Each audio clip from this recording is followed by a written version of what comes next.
manan sa kaawit.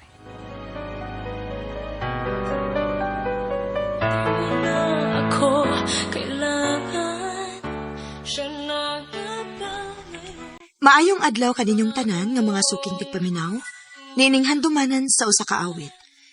Ingon man sa mga artista nga maghatag og kinabuhi niining akong kaagi. Ako si Dalin.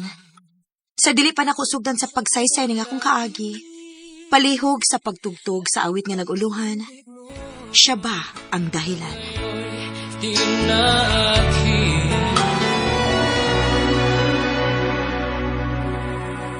RMN Drama presents Handumanan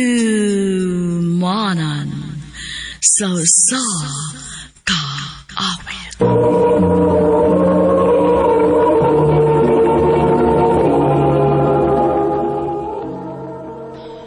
Ano pa daw sayang kaagi karon? Mo kining usa ka babae nga taga Cebu City.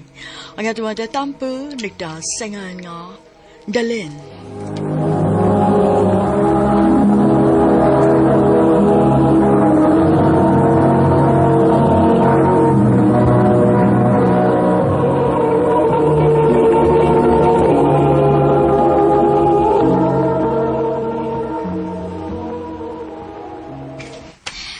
Ayaw na lagi kog sundi, Lawrence. Dilay ko mundag sunod nimo basta di kam sulti na ko tinuod. Unsa pa man nga kamatuoran imong gipangita? Gisultihan na ganit ka, di ba? Wa ko'y gusto nimo.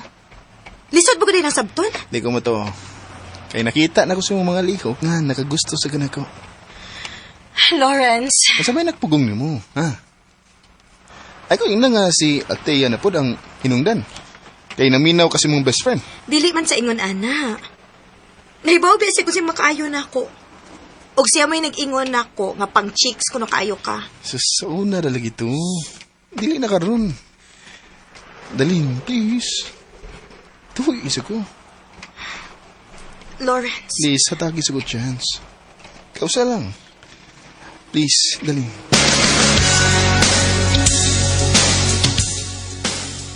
Unsa? Gisugutan ni Mas Lawrence? O, day. Asa may nasud si mong utok, Dalin? Ngano man ka? Man ka bahot daglaki, uy. Dili man sa ingon, ana, day. Pero, naibaw ba ya ka ha nga nakagusto sa kong Lawrence? Unya tanaw ni mo. Makasalig ka niya. Althea, please. Bisag karon lang, suportahi ko. Maura ni gipangayo na ako nimo. Ay, bahala ka, uy. Total, dako naman ka. Basta kay ako, wa ko'y pagkuwang sa pahimangno ni mo. Amiga ti ka. Mong gusto ti kang protektahan. Day.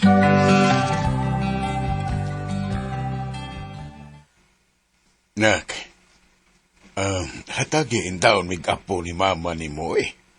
Mga tiguang nabaya taon mi. Gusto na mo nga naapamikusog nga makigduwa o muhagwa sa mong apo.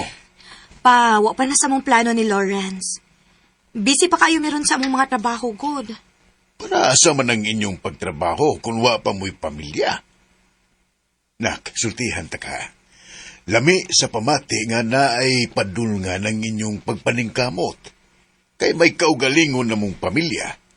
Nagagada sa ko ni Lawrence pa. Lain sad kaayog ako may mo-propose niya, di ba?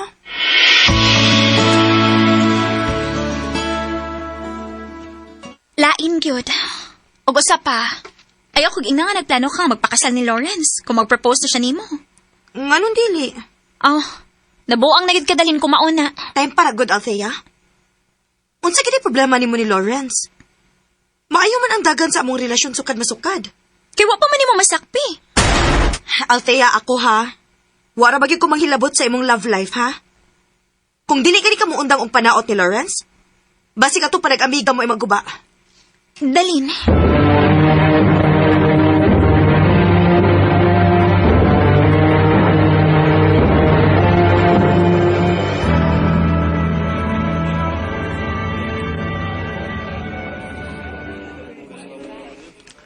Eh, nagunon na sa Althea, babe. Makabother lang gid kaayo ba? Nganong kontrahan gid kaniya. Umano ta kay gibuhat nga dautan niya. Naibaw ko nga wa say salig nimo tungod sa imong past. Pero, nag-usap naman gug ka. Wala siguro na yan nakita kay sirado na yung utok. Ayaw na pagpada sa stress. Anniversary ro na to. O gusto na ako nga special ng adlaw na itong duha. Babe, di na rin ako dugay-dugayon pa. Dalin, will you marry me? Lawrence. Yes! Yes, Lawrence! I love you. I love you too!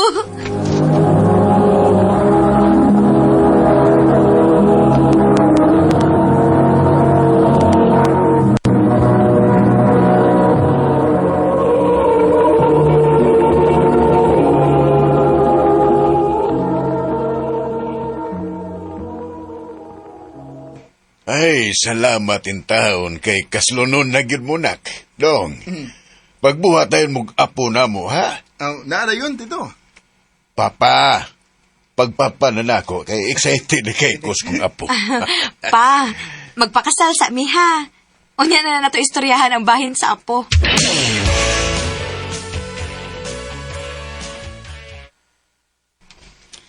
Unsa? Ihimon ko nimong maid of honor? O, day. Gusto na ko nga maakas akong kilid sa adlaw sa akong kasala. Sure na gid ka nga magpakasal ka niya? Sobra pa sure, day, Althea. Please, suportahin na lang ko sa akong kalipay ko. Okay, sige. Bahala ka. Thank you, best friend.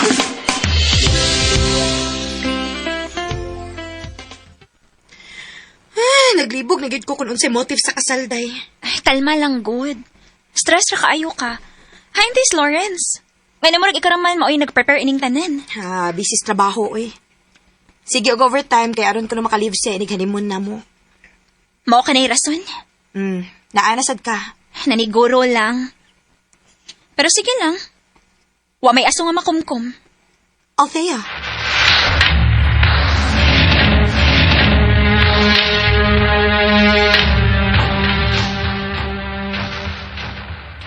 Ma'am, ang imo lang maid of honor may wa makasukod sa iyang isulob, no? Yes, ma'am. Niingon man to siya nga muanhi siya, pero wa pa man gyapon hangtod karon. Excuse ma'am ha. Hello, Day. Asa naman ka? Day, dili ko makaana. Lako importante nga lakaw. Ha? Unsa man ha? Basta, sige na. Kaya nagdali ko. Bye. Asa mo ka to siya? Si Lawrence. Hello, babe. Nag-uban meron sa ato organizer. Mayo noon. Kamu na usay bahala din, ha? Ha? Dili sa ka makaari? Nako emergency meeting. Storyahin lang ko niya ko kung unsay nasabutan ninyo. Pero, babe. Sige na, ato na ko, ha? Dali ko. Sige. I love you. Hello? Babe?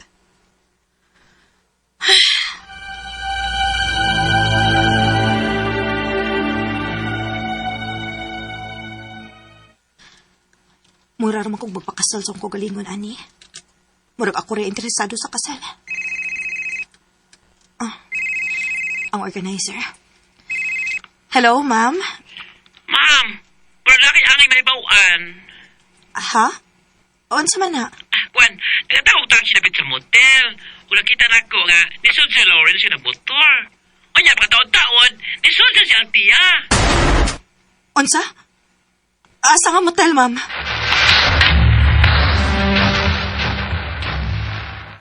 Dili lang unta mao akong yun-una. Please lang. Si Althea nanunutok sa pultahan. Althea! Dalin? Ang ano niya ka? Ikaw mo'y angay na ko pangutan-on, ana. Ganun ni amang ka? Naaba sa sud si Lawrence? Ha? Sulti! Oh, Unsa? Althea, abi pa na kong tinuot kang amiga. Traidor man day ka? Suko-suko pa ka nga nagkakami ni Lawrence. Mao di ay nadi kay gusto niya. Unsa? Dalin? Altea? An? Nanangatong yun. Altea? Troy? Althea, nga na nagkuyog sila sa imong uyab. Mo sa gusto na ko mahibawan. Mong ako silang gisundan. Mga bayot mong duha? Dalin, babe. Pasaylo ako. Paminawas ako. Samtang nagkaduo lang atong kasal, wala ko makasabot sa kong kagalingon, good. Na-attract na kong laki. O si Troy. Usas akong... Hayop ka, Troy! Animal ka! Animal ka! Althea, sakto na. Huwag hindi ko masayop! Dili-gili ka kasaligan hangtod karon, Lawrence! Huwag kay ayo! Althea, sakto na lagi. Dili na ta mag-usik sa tong oras na nila. Unta magmalipayon mong duha. Tana, Althea. Dalin! Siya ba ang di mo na ako kailangan? Naglibog yung kung unsaon ako pag-react ato higayon na. Siguro, kung babae ang gipuli ni Lawrence, mag-wild dog ko. Pero gipulihan ko niya og lalaki nga sama niya. Sakit, pero dawat na ako. Og pasalamat na lang sad ko, nga wa pa mi makasal una to nahitabo. Dinhi na lang kutob, og daghang salamat sa pagtagad ning akong tampo. More power, RMN.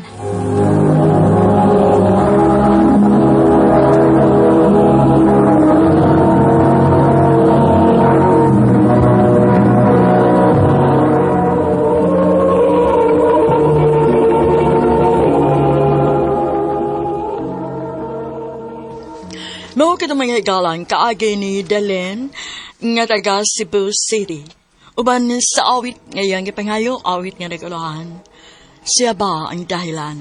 Siya ba ang di mo na ako kailangan? Ang mong kaagi gibuhatan nudo sa radyo ni Carol Marie Hikain ug ubos sa direksyon ni Priscilla Regadams. Kamuusap mga higala ug mga sukin ti paminaw kinasingkasing kong gidapit sa papara sa inyong nakalain-laing kaagay sa kinabuhi kinaglibot sa kaawit. I-address lang ni ining tulumanon, handumanan sa kaawit care of RMN Production Center Studio, 3rd floor, Jose R. Martinez Building, Osmeña Boulevard, Cebu City. O baka ipadasa Handumanan Official Facebook page. Hangtod sa sunod kayon, daghang salamat sa inyo pagpaminaw. Siya ba ang dahilan?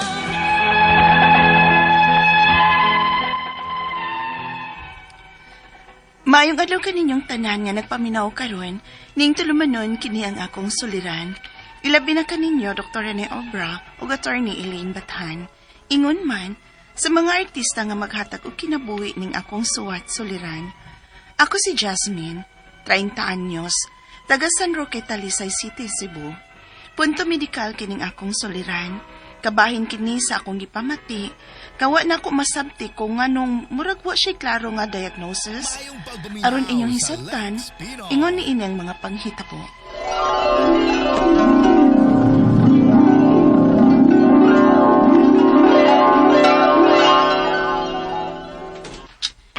Jasmine, pareho kong tiwas ani nga mga paperworks, ha? Sige ma'am. O kinalan nga mahuman na tanan today. Kay gamito na ugma para sa presentation. Okay ma'am.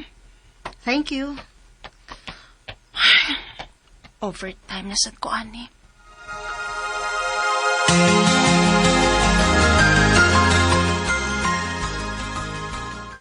Sa yuhagod ni mo ni Matanak, di ba alas 3 na mas kadlaon ka natog? O pa, ako manggihuman ang tanan akong trabahoon, good. Na kinahinay lang ito si mong kaugalingon. Nahibaw ba ihag kang lawas lang atong puhunan, ha? O pa.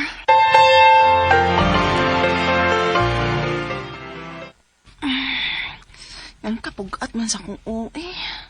Malipog man ko. Girl! Wala lagi ka mag-lunch. Ay, meron ko'y gitiwas nga trabahoon, girl. Uy, kaon sa kuno. Tanawa, Unuspad na rabak ka. Grabe masag ka mudag trabaho, uy. Mura magdaghan kay kagibuhi. Di man sa kuganahan ko't nga di na kumahuman ang mga trabahoon. Onya, girl. Wa man ikaw humana ng atong trabaho sa office. Ayaw presyura imong kaugalingon, uy. Uy, unsa ka, uy. Uy, Jasmine! Uy! Oh.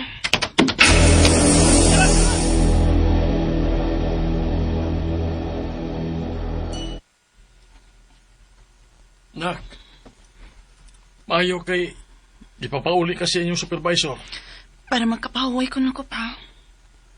Nak, masin ba yaw hinahina na nang naningil imong lawas, ha? Gibaliwa ran nimo. Okay na lagi ko pa. Makapahuway lang ko gamay, Okay na ko. Nak,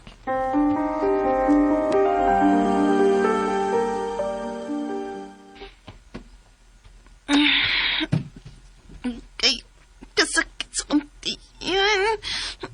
Pa! oh, Pa! nak, naunsa ka? Sakit ka nga Tama. kuntiyan.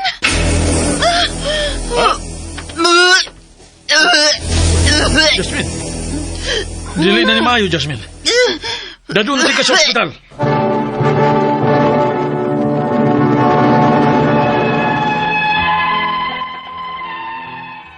Grabe lang gid ko kakumpiyansa sa akong kaugalingon. Bisan og nana ko gipamati, nagtuko nga mawara siya kung makapahuway nako. Unya, Base sa imong lifestyle, murag sobra ra gyud ka ka-stress imong trabaho. marag mao sa naiduda nako, Dok. Ma-pressure manggod ko, Dok. Uy, magsigi ko gunahon na sa akong trabaho. Hinungdan nga, di na po ko makatug dayon. Magsigi kog overthink kung wabay palpak sa akong trabaho. O baka, basig na mga trabahoon ba nga nalimtan ako. Mga bisan og nagpahuway ang akong lawas, ang akong utok nagsigi paghihapog hunahuna sa akong trabaho. Sa ato pa, anxious ka pirmi. O, Dok. Mas mayog buduol ka sa psychiatrist aron ma-overcome na nimo ang imong anxiety. O matuduan ka kung saan nimo pag-control ang imong gibati. Okay, Doc.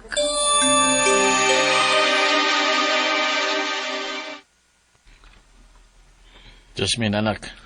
Nalipay ko nga wa na kay ka magpadag pressure sa imong trabaho. Gimanage lang na kong tarong ang akong oras pa. Aron dili ko magkarakara permis trabahoon ba. O gihinay-hinay na ko ang tanan. Gani, magsugod na po kong exercise. Kay maayo man ko na para maminos-minusan ang akong anxiety o stress. Maayo ko mao ka na, anak.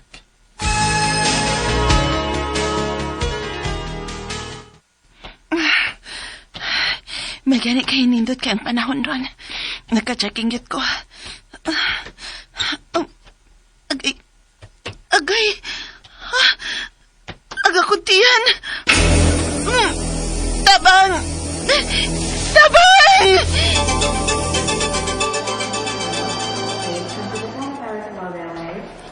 Unsay problema sa kong anak, Dok? Dili kami makahataw diagnosis nimo. Pero based sa imong mga symptoms, posible nga doon na kay gastrointestinal problem. Unsa? Sa ato pa, dili din ni simple ra nga stress ug anxiety ang akong gibati, Dok. Ang mental stress ug anxiety man gud, posible nga makakos og digestive issues. Pero aron makasiguro, kinahanglan kag mga lab test aron mahibaw-an nato kung unsa gyud na imong problema nimo.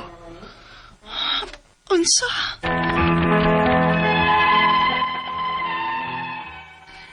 Dito na ko ma-realize nga dili gyud ay kakumpiyansahan ang stress. Og ako rang giabusaran ng akong lawas. Hinungdan sa akong mga gipamati karon. Ang akong mga pangutana mao kining mosunod. Unang pangutana, nagyoy mga higayon nga dili na ko malikayan nga grabe nga akong pag-overthink, ilabi na bahin sa akong trabaho. Unsaon ako pag-atiman sa akong mental health aron mapungan ang epekto sa stress sa akong lawas.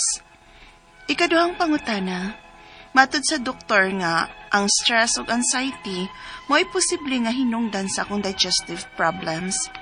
Kung dili na ko ma-handle ang stress ug anxiety, posible ba nga mo grabe pang akong gibati? nga labaw pa aning akong gibati sa akong lawas karon? Ikatulong pangutana, kung mawa na ang akong stress ug anxiety, posible pa nga mawa ra ning akong digestive problem bisan og dili na ko magpa-check sa ospital? Ikaw pa to katapusan. Gawas sa pag-exercise, unsay laing paagi nga ma-maintain nako ang balance akong mental health o sa akong physical health? Palihog, tabang yung tambagi ko, kini ang akong suliran, Jasmine.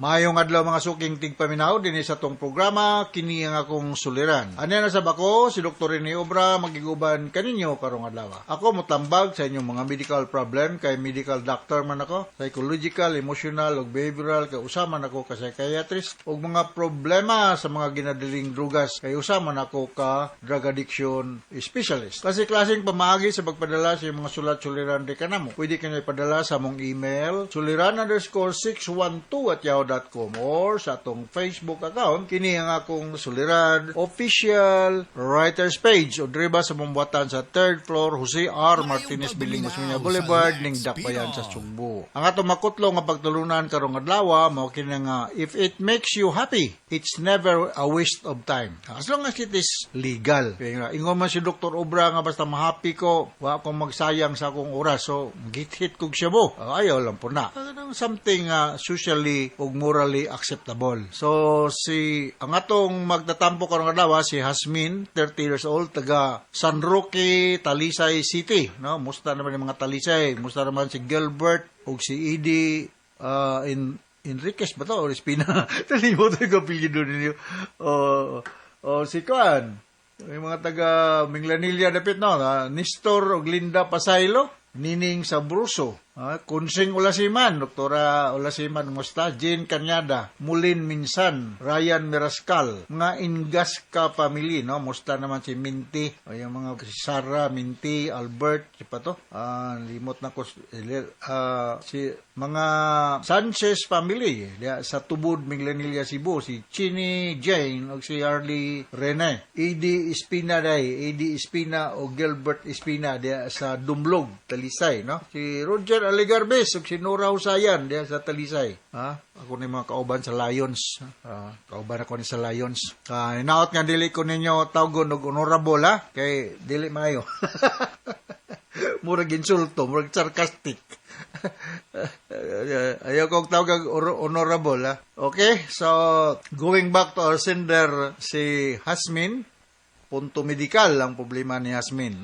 Unang pangutana, naagay mga higayon nga dili nako malikayan nga grabe ang akong pag-overthink. Labi na basin sa akong trabaho. Saon nako pag-atiman ang akong mental health aron nga pugnan ang epekto sa stress sa akong lawas. Bago lang ko nag-lecture aning burnout syndrome Hasmin, no? Kaya magod, overwork ka, kay kinabuli ka, grabe ang demand sa imong multitasking ka ba, overwork, no? Daghang kay kag mga assignment. Dili ka physically, mentally condition mo nang ma-resulta sa burnout syndrome. I'm not sure if I can still remember. Republic Act 11036, no? Republic Act 11036 na tong 2018 ni siya na enacted into law. Nga atong balaod ni sa Pilipinas naga-sugyot o naga-require sa tanan nga mga company, private nga companies nga incorporate ang mental health issue ngadto sa mga empleyado sa workplace, no? Kay unsaon man pagka-productive sa mga empleyado kung sila dili happy sa ilang workplace, kung sila naga-develop og kining gitawag tog burnout syndrome. Daghan sila gipamati sa lawas kay dili siya kontento sa iyang trabaho. Kaduhang pangutana, matud sa doktor nga na-stress og anxiety mo possible nga hinungdan sa akong digestive problem. Kung dili nako ma-handle ang stress ug anxiety, posible nga grabe pa ang akong gibati, nga labaw pa aning gibati nang sa akong lawas karon. So, stress, anxiety, burnout syndrome, guguhan in hand, so may mga kuanan mga simptoma, psychosomatic symptoms, labad ng ulo, ng kay digestive problem, nga weak ang imong lawas, dali ka kapuyon, hanguson ka, sugmupitik ang imong kasing-kasing, panington ka bugnaw, low ang imong focus, imong memory, sudaghan you are more prone to commit gross mistakes in your workplace, irritable ka or kuan ka, emotionally labile. So manay mga mahitabo sa mga empleyado nga nag-develop anong gitawag na tog stress due to burnout syndrome. Balikon ako, naani siya alibyo. Advising the person to go on vacation is not advisable. Kay kung ang focus or ang diagnosis depression or stress, pagbalik na burnout ang problema, magbakasyon ka. Sila lang po kagunahon na, nagbalik na ko sa trabaho na, gihapon to nga akong supervisor nga isog kayo, sigahan lang kong pangitag sayo. So, mo na yung mahitabo. So, kinalan mo, konsulta mo og healthcare worker, healthcare professional, mental health care workers, para mahatagan mo og sakto nga tambal og counseling. No? Sunod nga pangutana, kung mawala na ang akong stress o nga anxiety, posible ba nga mawala ring akong digestive problem bisan og dili nako magpa-check up sa ospital? Ako nang ginaingon, kung stress, anxious ka, na kay burnout syndrome, multiple signs and symptoms may tabo. Dili lang gastrointestinal, kundi daghan pa, no? So, kung mura kag nag-bloating ang imong tiyan, wag nagbutod, mura kag nag-ilbiim, di ka kasabot. So, magdaguok because of stress. Mungadto ka sa CR, wa man pud ka nag-loose bowel movement, pero uncomfortable yun ang imong paminaw sa imong tiyan, usanas mga simptomas sa stress, kining anxiety, o maligin na akong ibalik-balik og ingon burnout syndrome. Naani tambal, dool og usa ka doktor, preferably usa ka psychiatrist, no? Naamamostalisay, no? Nabay dako kayo dihang South of Cebu Medical Center. Ing na lang Dr. Agos, ing na nga, refer may doc ni Dr. Obra, no? Any doctor can prescribe anti-anxiety medication. Not necessarily psychiatrist, no? Kaya ako, psychiatrist man ko, pero mangupira man ko, minor surgery. Murisita man ko antibiotic, murisita man ko para hubak, para high blood, basta medical doctor. Pero kung naay psychiatrist, mas maayo. Kaya mga magini ang among line of specialty. Kung way lain, sakit sa doktora ko, murisita na, alprasulam, o sa mga benzodiazepine, pwede naman ko na. Ikaw pa ito katapos ang pumunta. Gawas sa pag-exercise. Kung sa'y laing pamaagi nga ma-maintain ako ang balance sa akong mental health o sa akong physical health. You must find a way nga ma-deviated ang imong mind sa something positive. Then you breathe, slow deep breathing, you do slow deep breathing, proper diet, exercise, kanang kaya lang, di ka extraneous. And you talk to people nga katong giingon ako sa makadagan, maayo maminaw, dili judgmental, dili siya maritis, nga musabot sa imong kahimtang. Preferably, mas magulang sa imo in terms of age and educational attainment. Kanang mo empathize, kanang mubati nga imong unsa asang imong kahimtang nahimutang karon. So dili nang mga tao nga mga chismoso, mga maritis. So mga na then consult you seek professional help. All right, so now nakasabot ka sa akong explicar nimo Hasmin dia sa San Roque Talisay, no? Sige ba ko gana na yung lugar dia sa Dawis. Musta na may mga emphasis family dia sa Dawis, mga kong silingan, no? Kay nabay ako duha ka puno ang saging dia. Inautotag magka-timing ko manong mumoy, no?